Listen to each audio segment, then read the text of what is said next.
Segundo ano do ensino médio, o café. O café, como nós havíamos falado sobre a economia brasileira, desde ali da transição da América Portuguesa, 1780, 1790, 1800, para o pós-independência do Brasil, primeiro reinado, segundo reinado, a economia brasileira muito baseada nessas grandes estruturas do latifúndio, da mão de obra escrava, da agroexportação, monocultura para exportação, um país com grandes dificuldades de ingressar na modernidade industrial, capitalista. E o café ele está nesse universo da transição e também no universo da nossa urbanização e da nossa industrialização e da nossa entrada no século XX.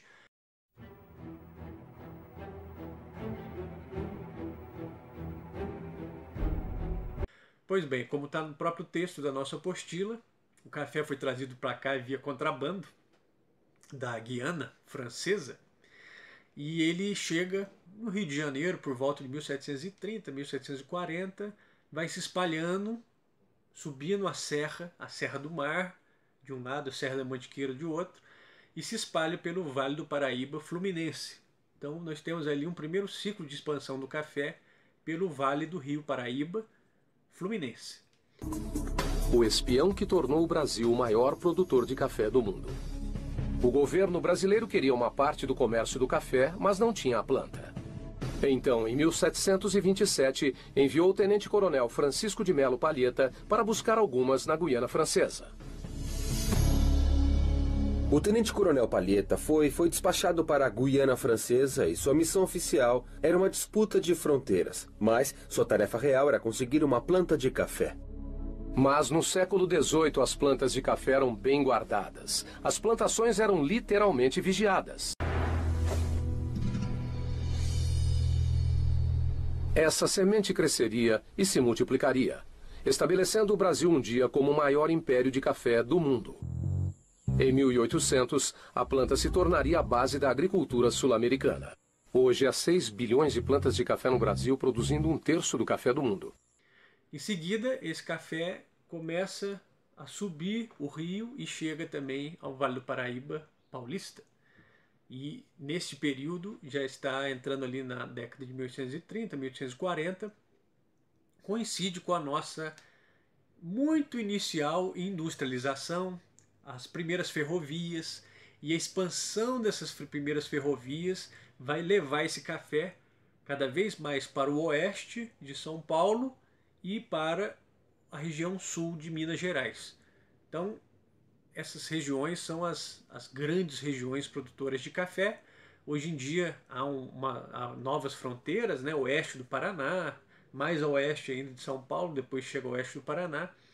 Mas nesse período, essas grandes produções de café, elas também vão se utilizar de mão de obra escrava em grandes fazendas, mas já com o início de um processo de mecanização. Imagine que nós estamos em pleno século XIX. O liberalismo triunfa em toda a Europa Ocidental. Inglaterra e França disputam novos mercados, os Estados Unidos descobrem ouro na Califórnia e sua economia triunfa cada vez mais. Quanta riqueza, hein? Pois é, estamos em pleno século XIX, em plena conquista do mundo pelos burgueses. E o Brasil? Este pequeno mundo que você está vendo aqui era uma antiga fazenda de café, que ficava no antigo caminho entre São Paulo e Rio de Janeiro, no Vale do Paraíba. Um pequeno mundo que custava uma grande fortuna de terras, capitais, mão de obra e transportes. O caminho da produção de café em larga escala no Brasil começa no Rio de Janeiro, no início do século XIX.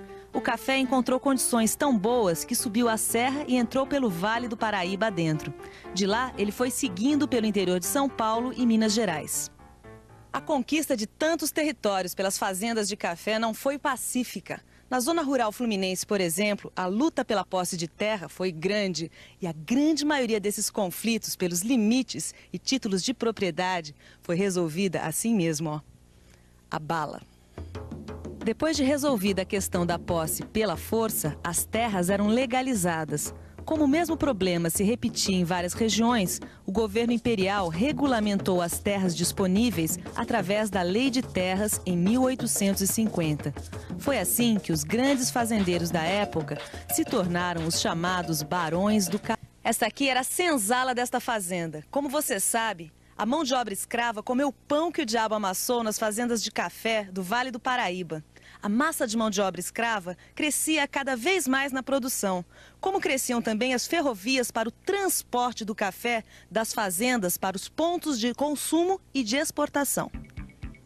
Os trens facilitaram muito o escoamento da produção de café, que nos primeiros anos era feito em lombo de burro. Quando chegava a Santos ou ao Rio de Janeiro, antes de ser vendido aos exportadores, o café era comprado pelos comissários de café.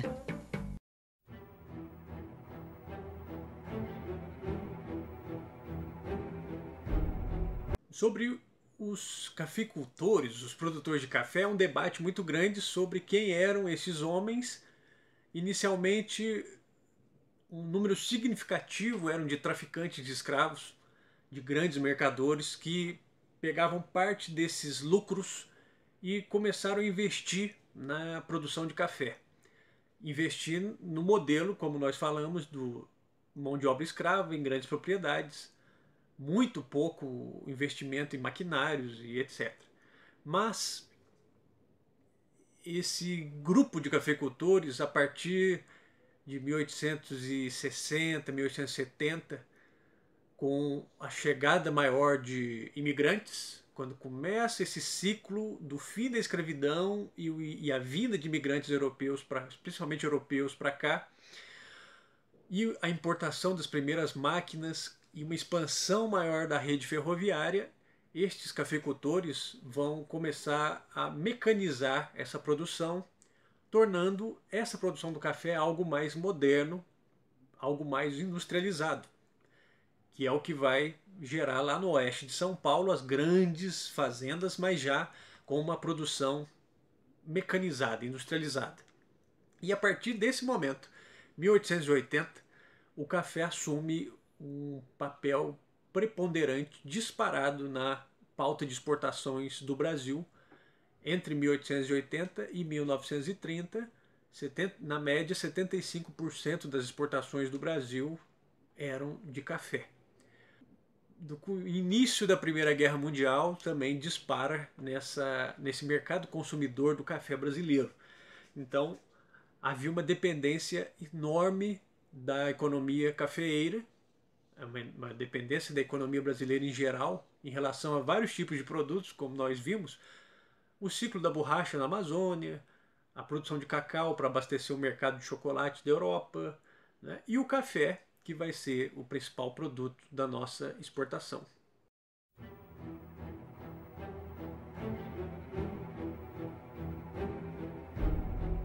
E aqui entra outra questão também, se esses cafeicultores eles já tinham uma mentalidade mais moderna, mais burguesa e menos ligada àquela tradição de senhores de terra.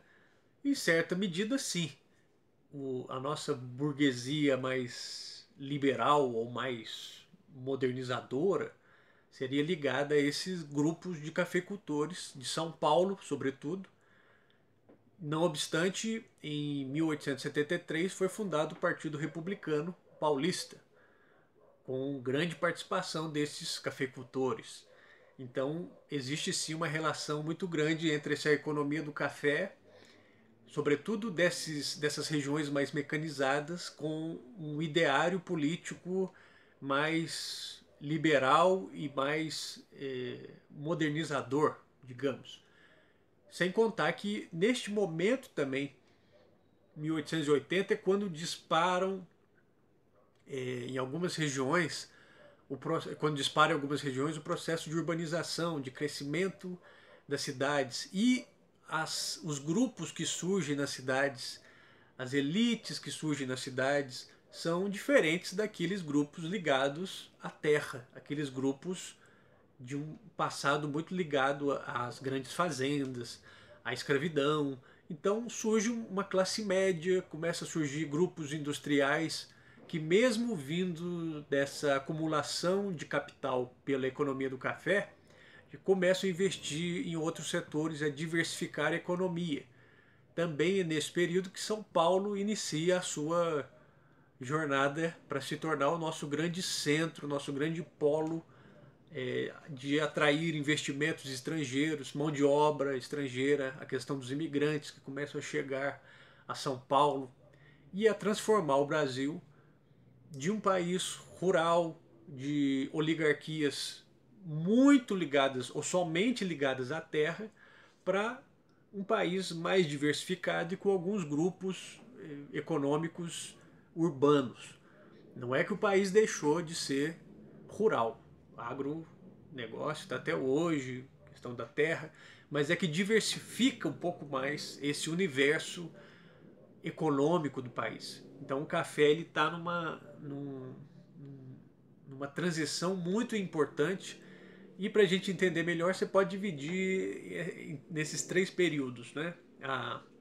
O Rio de Janeiro, o café no Rio de Janeiro, quando se espalha, mas ainda é uma produção muito manual, muito precária. Depois se espalha pelo Vale do Rio Paraíba, e aí a gente já conta o Vale do Paraíba do Rio, do estado do Rio e de São Paulo, e uma terceira expansão para o sul de Minas e oeste de São Paulo e norte do Paraná, que, não obstante, hoje são as grandes regiões produtoras de café, e o Brasil produz ainda perto de 28-30% do café mundial, com uma concorrência cada vez maior de outros países como o Vietnã e a Colômbia. Mas o Brasil, em números absolutos, ainda é o maior produtor mundial de café. As companhias americanas e inglesas não apenas faziam exportação do café brasileiro, elas também implantaram importantes ferrovias que transportavam o café até os seus navios. Nós estamos no alto da Serra do Mar, numa estação de trem entre São Paulo e Santos. Essa estação pertencia à São Paulo Railway. Como foi o crescimento das exportações brasileiras de café no século XIX? Em 1820, o café representava 18% das nossas exportações. Apenas 10 anos depois, em 1830, o índice do café sobe para 43% das nossas exportações. E o principal importador, já naquela época, eram os Estados Unidos da América. Forte o suficiente para abastecer o mercado norte-americano e europeu, a nossa produção cafeeira cresceu muito ao longo do século XIX. Claro que esse crescimento teve efeitos importantes na economia brasileira. Um dos efeitos do nosso café foi reequilibrar a balança comercial brasileira. Depois de tantos anos de déficits, em 1860, as exportações brasileiras ultrapassaram as importações. Mas tem mais. Como já disse o historiador Caio Prado Júnior, o café contribuiu para o melhoramento técnico do país. Com o crescimento da economia cafeeira, cresceram também os serviços de transporte e comunicação. Isso, é claro, sem falar na mecanização rural e nas primeiras manufaturas, que nasceram junto com a nossa cafeicultura. De qualquer forma, mesmo trazendo a modernização, a economia cafeeira mantinha a forma de produção tradicional. Monocultora, grande propriedade e escravista. Isso continuava ainda muito firme nas fazendas do café. Como o império era o café, a nova elite econômica eram os barões do café. Em cada região produtora se formavam cada vez mais famílias ricas, poderosas, que formavam as dinastias do café. Suas fazendas eram suficientemente ricas para impressionar e muito os visitantes estrangeiros, como Saint-Hilaire, que você vê aqui. Veja só como Saint-Hilaire descreveu algumas delas. Quanto mais me aproximo da capitania do Rio de Janeiro, mais consideráveis se tornam as plantações. Perto da Vila de Resende, proprietários possuem 40, 60, 80 e até 100 mil pés de café. Pelo preço do gênero, devem estes fazendeiros ganhar somas enormes. Essa descrição de Saint-Hilaire dá apenas uma ideia do poder que esses chefes das dinastias cafeeiras tinham nas mãos. Porque esses barões do café participavam das câmaras municipais, das assembleias provinciais, casavam suas filhas com bacharéis que depois iam defender os seus interesses. E mais, eles recebiam ou compravam títulos de nobreza para se tornarem de fato barões do império. Mandavam construir palacetes luxuosos na capital e assim consolidavam ainda mais o seu poder junto ao governo imperial.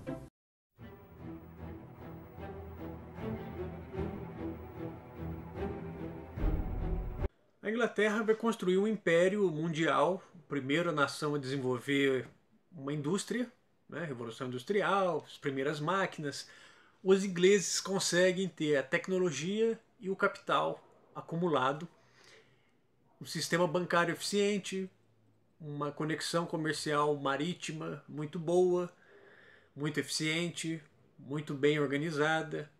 Então, naquele período, não havia industrialização sem você falar da Inglaterra. Os ingleses vão ter um papel importante nessa economia do café e nessa junção entre economia do café e industrialização e construção de ferrovias, muitas das vezes com o financiamento, né, o capital inglês e com a mão de obra especializada de engenheiros ingleses. E obviamente isso trazia um endividamento, mas também trazia um dinamismo a essa economia. Coisa dos britânicos, que nos emprestaram a pontualidade, tão famosa quanto o Big Ben. Os ponteiros do relógio e os horários do trem nos deram uma nova noção de tempo. Da Inglaterra também veio a tecnologia para a construção das ferrovias. Após a Revolução Industrial, nasceram aqui as avós da nossa Maria Fumaça. No país de tantas tradições, a do trem está preservada. Para o transporte de minério, o país dominou a tecnologia do ferro e construiu as primeiras locomotivas. Entre chegadas e partidas, muitas paisagens. E novos horizontes surgiram no Brasil a partir de 1854, quando foi inaugurada a primeira ferrovia do país. Um trecho pequeno, 14 quilômetros, um grande passo para o futuro dos transportes. E o marco zero dessa história ainda está de pé, a estação Guia de Pacobaíba. Fiel às origens, é um monumento ao pioneirismo. Depois que o trem partiu daqui, o Brasil nunca mais foi o mesmo. Que nós vamos ver em algumas figuras, como por exemplo, Irineu Evangelista de Souza, o Barão de Mauá, vai ser um dessas figuras importantes de como eu falei, um empresariado, um grupo que tem uma visão mais avançada da economia em relação a este passado muito ligado à questão agrária, à questão de terras. Então nós temos aí o surgimento de um grupo que, mesmo que apoiado nesses investimentos externos e no endividamento externo, traz significativas mudanças estruturais para o Brasil. Irineu Evangelista de Souza, o Barão de Mauá, empresário responsável por colocar o Brasil nos trilhos. Quando o soberano era o imperador, ele foi chamado de rei. De simples mascate, se tornou o dono do Banco Mauá, homem mais rico abaixo da linha do Equador. O empresário fazia os planos nessa casa onde morou em Petrópolis. Trouxe a luz a gás para o Rio de Janeiro e aceitou o desafio de construir uma ferrovia do Porto de Magé até a raiz da Serra de Petrópolis. Nessa época, o Brasil caminhava a passos de mula. No final do século XIX, a locomotiva econômica do país era o café. Produção a todo vapor no Rio de Janeiro e Minas. Mas as viagens das regiões produtoras até o porto levavam meses. Em algumas travessias, 7 em cada 10 sacas se perdiam pelo caminho. Na Serra do Mar, em São Paulo, as mulas despencavam com o carregamento. O Barão de Mauá buscou recursos na Inglaterra e, sem um centavo do império, bancou o projeto. Diziam, né, que ele era doido, né? Ele dizia, já que ninguém investe, eu mesmo vou investir, né? E ele costumava dizer isso para o Mauá. E desde quando o trem é cabrito para subir montanha, né? Mas isso nós vamos ver um pouquinho mais no próximo vídeo, que o título, não obstante, é A Era Mauá. A Era do Barão de Mauá, que é a era desse surto industrial mais permanente do Brasil e que vai ter reflexos para o século XX, certo?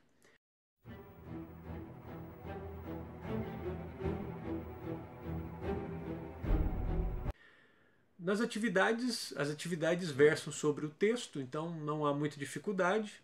E eu acredito que nós mencionamos aqui os pontos mais básicos sobre essa questão do café. E o café é, modéstia à parte, a melhor bebida que existe. Eu acho que é assim. Então, é isso. Qualquer dúvida, mandem, participem, apareçam, sugiram, critiquem. Estamos sempre à disposição, tá? Um abração, gente. Até mais.